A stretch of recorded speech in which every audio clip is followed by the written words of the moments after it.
I was afraid of pretty much everything. Like right now, there were 100 ways to die at Pearl Harbor. I could drown if I fell over the side of the boat. That was why I insisted we keep a life preserver on board. Of course, the outboard motor could chew me up before I ever got to use the life preserver. Which would bring the sharks. Native Hawaiians said Pearl Harbor was home to a shark goddess and her son. And we'd all seen shark fins circling ships in the bay. Worse than the sharks were the giant eels. Everybody forgot about the giant eels. There were also stinging jellyfish and poisonous centipedes everywhere. Plus, the whole territory of Hawaii was built on volcanic islands, and some of those volcanoes were still active. Maybe not on the island of Oahu, where Pearl Harbor was, but on the Big Island, which was close enough. A volcano had actually erupted on the Big Island just before my family and I had moved here, filling the air with smog. Stanley kept sketching, and I focused on steering the boat and trying to stay calm. That had always been hard for me, ever since I was little. I was born cautious. I was the kid who always held the railing going downstairs, who waited until his hot cocoa was lukewarm cocoa so it wouldn't burn his mouth, who carried scissors upside down, fist wrapped tightly around the closed blades, and never, ever ran with them. And then, in 3rd grade, when my dad was stationed in Pensacola, Florida, came the incident. I shuddered even now remembering it.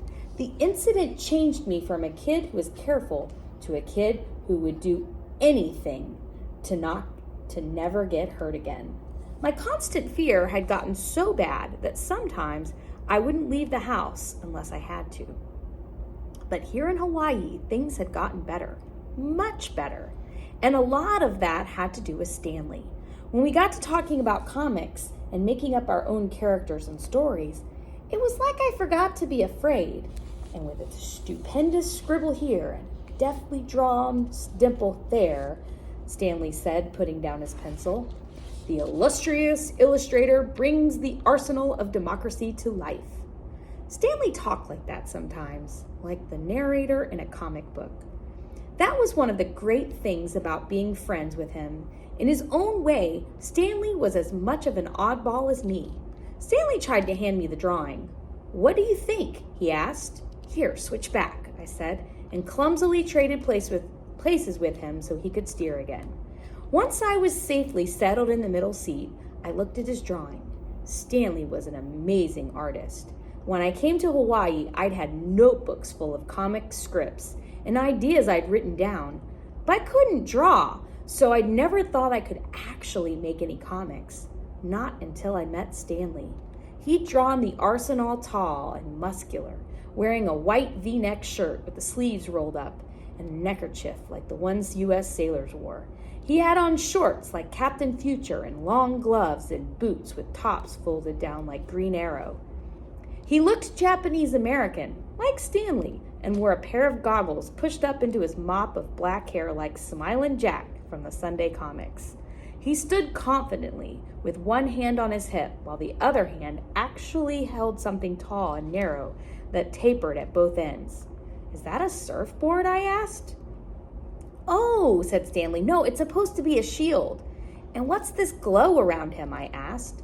Stanley had drawn the arsenal with a crackling force field like the flames that surrounded the Human Torch, or the electricity that sparked around the sun of Professor Supermind. "I don't know," Stanley said with a shrug. "I just thought it looked swell." "It does. Maybe it's a force field that protects him and anybody he's close to. Or maybe he has a magic surfboard he can fly around on," said Stanley.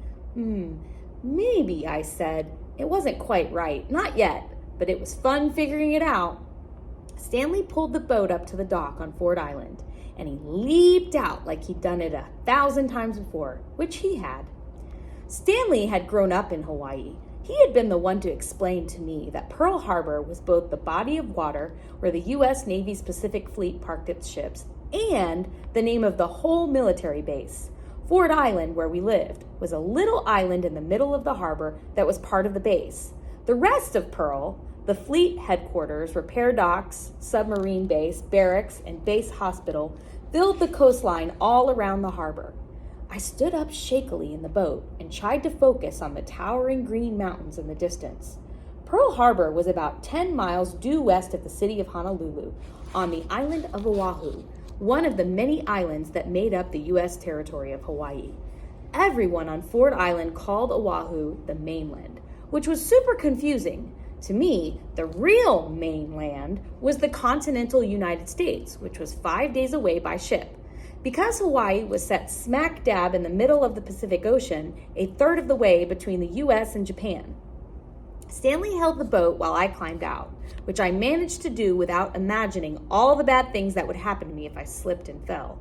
Okay, I said, now that we've got a name and a look for our superhero, he needs an origin story. That, Stanley said as he tied up the boat, he crawls through a cave with magical crystals in or something and gets superpowers. Easy. No, I don't mean how he gets his powers, I said as we started walking toward home.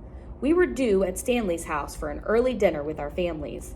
Once the Arsenal has his powers, why does he decide to be a hero? Like Bruce Wayne decided to fight crime as Batman because his parents were killed by a mugger, asked Stanley. Exactly, I said. Getting superpowers is one thing. Choosing how to use your superpowers is another. That's what an origin story is. We headed along the one road that ringed Ford Island.